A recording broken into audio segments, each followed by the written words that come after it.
ಅದು ಮಧ್ಯ ಕರ್ನಾಟಕದ ರೈತರ ಜೀವನಾಡಿ. ಆ ಜೀವನಾಡಿ ಇದೀಗ ಭರ್ತಿಯಾಗಿದ್ದು ಜಲಾಶಯದಿಂದ ನದಿಗೆ ನೀರು ಬಿಡಲಾಗಿದೆ. 4 ವರ್ಷಗಳ ಬಳಿಕ ಅವಧಿಗೂ ಮುನ್ನವೇ ಭರ್ತಿಯಾದ ಜಲಾಶಯಕ್ಕೆ ಬಿಜೆಪಿ ರೈತ ಒಕ್ಕೂಟ ಬಾಗಿನ ಸಮರ್ಪಿಸಿತು. ಹಾಗಿದ್ರೆ ಯಾವುದು ಆ ಜಲಾಶಯ? ಇಲ್ಲಿದೆ ನೋಡಿ. ಮಲೆನಾಡು ಭಾಗದಲ್ಲಿ ಸುರಿಯುತ್ತಿರುವ ಮಳೆಯಿಂದ ಮೈದುಂಬಿದ ಭದ್ರಾ. ತುಂಬಿದ ಭದ್ರೆಗೆ ಬಾಗಿನ ಅರ್ಪಿಸಿದ ಬಿಜೆಪಿ ಲಗಾನ್ ಟೀಮ್. ಲಕ್ಕವಳ್ಳಿ ಸಮೀಪದ ಭದ್ರಾ ಜಲಾಶಯದಲ್ಲಿ ಲಗಾನ್ ಟೀಮ್ ಶಕ್ತಿ ಪ್ರದರ್ಶನ. ಮೈದುಂಬಿ ಹರಿಯುತ್ತಿರುವ ಭದ್ರಾ ಜಲಾಶಯದಿಂದ 4 ಕ್ರಸ್ಟಲ್ ಗೇಟ್ ಮೂಲಕ ನದಿಗೆ ಹರಿಯುತ್ತಿರುವ ನೀರು. ಜಲಾಶಯಕ್ಕೆ ಬಾಗಿನ ಅರ್ಪಿಸುತ್ತಿರುವ ದಾವಣಗೆರೆ ಜಿಲ್ಲಾ ರೈತ ಒಕ್ಕೂಟ. ಈ ದೃಶ್ಯ ಕಂಡು ಬಂದಿದ್ದು ಶಿವಮೊಗ್ಗ ಜಿಲ್ಲೆಯ ಲಕ್ಕವಳ್ಳಿ ಸಮೀಪದ ಭದ್ರಾ ಜಲಾಶಯದಲ್ಲಿ. ಹೌದು, ಮಲೆನಾಡು ಭಾಗಗಳಲ್ಲಿ ವ್ಯಾಪಕವಾಗಿ ಸುರಿಯುತ್ತಿರುವ ಮಳೆಯಿಂದಾಗಿ ಭದ್ರಾ ಜಲಾಶಯ ತುಂಬಿದ್ದು ಈಗಾಗಲೇ 4 ಕ್ರಸ್ಟಲ್ ಗೇಟ್ ಮೂಲಕ ನದಿಗೆ ನೀರು ಬಿಡಲಾಗಿದೆ. ಭದ್ರಾ ಜಲಾಶಯ ಭರ್ತಿಯಾಗಿದ್ದು ದಾವಣಗೆರೆ ಭಾಗದ ರೈತರಲ್ಲಿ ಸಂತಸ ಹೆಚ್ಚಿಸಿದೆ.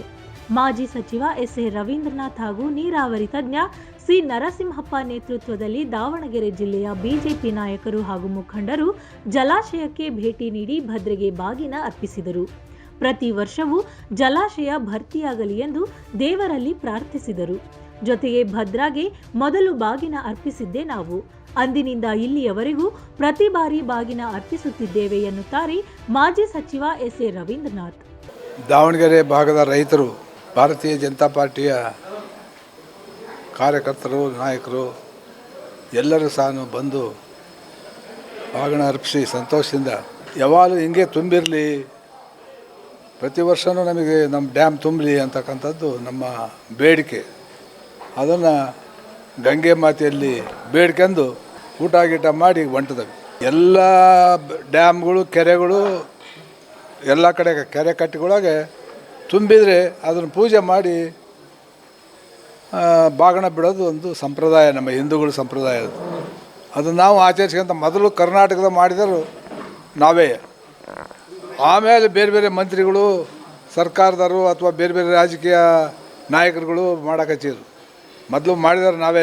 ಇಡೀ ಕರ್ನಾಟಕದಾಗೆ ನಮ್ಮ ನರಸಿಂಹಪ್ಪನವರು ನೇತೃತ್ವದಲ್ಲಿ ನಾವೆಲ್ಲ ಬಂದು ಮಾಡಿದ್ವಿ 78ರಾಗ. ನಾವು ಬಾಗಿನ ಬಿಡೋಕ್ಕೆ ಪ್ರಾರಂಭ ಮಾಡಿದ್ದೇ 78. ಆ 78ರಲ್ಲಿ ಒಂದು 5 ಜನ ಬಂದು ಈ ಕೆಳಗಡೆ ಬೆಟ್ಲು ಪೂಜೆ ಮಾಡಿ ಬಾಗಿನ ಕೊಟ್ವಿ. ಭಾಳ ಹೆಚ್ಚು ಅಂತಂದರೆ ಒಂದು 50 ಜನ ಬರ್ತಿದ್ವಿ. ಅದು ಬರ್ತಾ ಜನಕ್ಕೆ ಅರ್ಥ ಆಯಿತು. ಬೇರೆ ಬೇರೆ ಜನರು ಬಂದು ಪೂಜೆ ಮಾಡೋಕ್ಕೆ ಶುರುವಾಯಿತು. ಆಮೇಲೆ ಅಲ್ಲಿ ಒಂದು ಸಣ್ಣದು ದೇವಸ್ಥಾನ ಥರ ಮಾಡಿದ್ರು, ಪೂಜೆ ಮಾಡೋದಕ್ಕೆ ಅನುಕೂಲ ಆಗಲಿ ಅಂತ. ಹೆಣ್ಮಕ್ಳೆಲ್ಲ ಬಂದರೆ ಅಲ್ಲಿ ಬಂದು ದೊಡ್ಡದಾಗಿ ಪೂಜೆ ಮಾಡಿ ಅಲ್ಲಿಂದ ಕೆಳಗಡೆ ಕೆರೆಗೆ ಡ್ಯಾಮಿಗೆ ಬಾಗಿನ ಕೊಡ್ತಾಯಿರೋರು. ಈ ಪದ್ಧತಿ ನಡ್ಕೊಂಡು ಬಂತು. ಈಗ ಇಷ್ಟು ವರ್ಷ ನಡ್ಕೊಂಬಂತು. ಈಗ ರವೀಂದ್ರನಾಥ್ಗೆ ಆಗಲಿ ನನಗಾಗಲಿ ಮೆಟ್ಲು ಇಳಿಯೋಕ್ಕಾಗಲ್ಲ, ಹತ್ತಕ್ಕಾಗಲ್ಲ. ಅವ್ರಿಗೆ 80 ವರ್ಷ, ನನಗೆ 92 ವರ್ಷ. ಇನ್ನು ಬಾಗಿನ ಅರ್ಪಿಸಿ ಮಾತನಾಡಿದ ಮಾಜಿ ಸಚಿವ ಎಂಪಿ ರೇಣುಕಾಚಾರ್ಯ, ಅನೇಕ ಹಿರಿಯರ ಹೋರಾಟದ ಫಲವಾಗಿ ಭದ್ರಾ ನೀರು ದಾವಣಗೆರೆ ಜಿಲ್ಲೆಯ ರೈತರಿಗೆ ಸಿಗುತ್ತಿದೆ.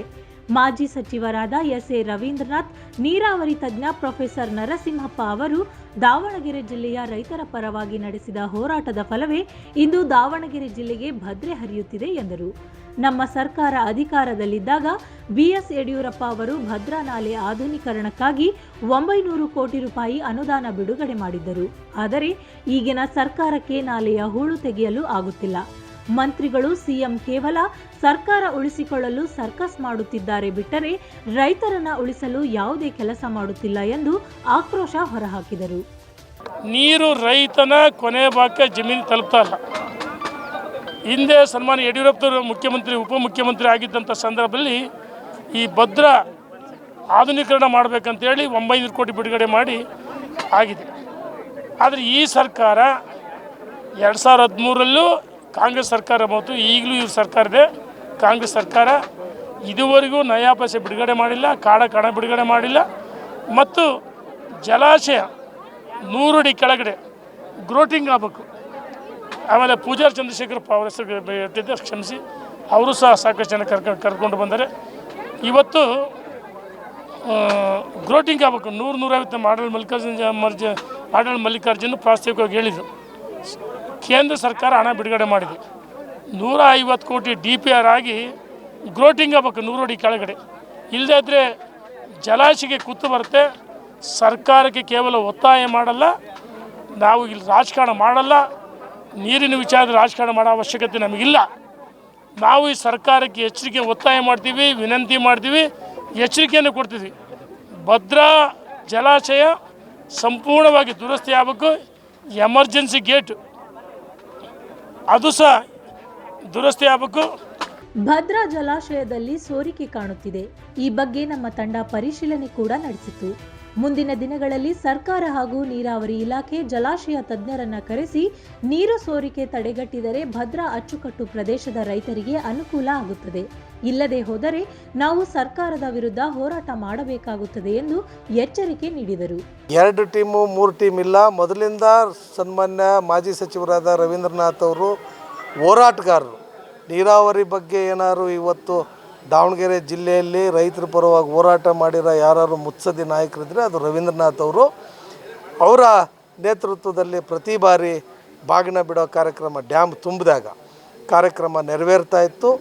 ಈ ಬಾರಿನೂ ಕೂಡ ಯಾರು ಜನರ ಪರವಾಗಿದ್ದಾರೆ, ಯಾರು ಜನರ ಜೊತೆಗಿದ್ದಾರೆ, ಯಾರು ವಿಷಯಾಧಾರಿತವಾದ ವಿಷಯಗಳನ್ನ ಇಟ್ಕೊಂಡು ಸಾರ್ವಜನಿಕ ಜೀವನದಲ್ಲಿರ್ತಾರೆ ಅವ್ರ ಪರವಾಗಿ ಜನ ಬಂದಿದ್ದಾರೆ. ಅದು ವೈಯಕ್ತಿಕ ವಿಚಾರ, ಅದೇನು BJP ಅಂತ ಮಾಡಿಲ್ಲ, ಅವ್ರ ವೈಯಕ್ತಿಕ ವಿಚಾರ. ನಾವೆಲ್ಲಿ ಮೊದಲು ಬಿಟ್ಬಿಡ್ತೀವಿ, ಅವ್ರು ಡ್ಯಾಮ್ ತುಂಬದಲ್ಲೇ ಬಿಟ್ಟಿದ್ದಾರೆ. ನಾವು ಡ್ಯಾಮ್ ತುಂಬಿದ ಮೇಲೆ ಆ ವಿಷಯಕ್ಕೆ ಹೋರಾಟ ಮಾಡಿ ಜನರ ಸಮಸ್ಯೆಗಳನ್ನ ಅರ್ಥ ಮಾಡ್ಕೊಂಡು ಆ ವಿಷಯವನ್ನು ಹೋರಾಟ ಮಾಡಿ ನಾವು ಬಂದು ಇವತ್ತು ಡ್ಯಾಮ್ ತುಂಬಿದ ಮೇಲೆ ಬಾಗಿನವನ್ನು ಅರ್ಪಿಸಿದ್ದೀವಿ. ಒಟ್ಟಿನಲ್ಲಿ ಭದ್ರಾ ತುಂಬಿದ್ದು ರೈತರ ಮೊಗದಲ್ಲಿ ಮಂದಹಾಸ ಮೂಡುವಂತೆ ಮಾಡಿದೆ. ಇದರ ಜೊತೆಯಲ್ಲೇ ಲಗಾನ್ ಟೀಮ್ ಸಾವಿರಾರು ಕಾರ್ಯಕರ್ತರ ಜೊತೆಯಲ್ಲಿ ಭದ್ರೆಗೆ ಬಾಗಿನ ಅರ್ಪಿಸಿ ದಾವಣಗೆರೆ ಬಾಯ್ಸ್ ಟೀಮ್ಗೆ ಪರೋಕ್ಷವಾಗಿ ಟಾಂಗ್ ಕೊಟ್ಟರು.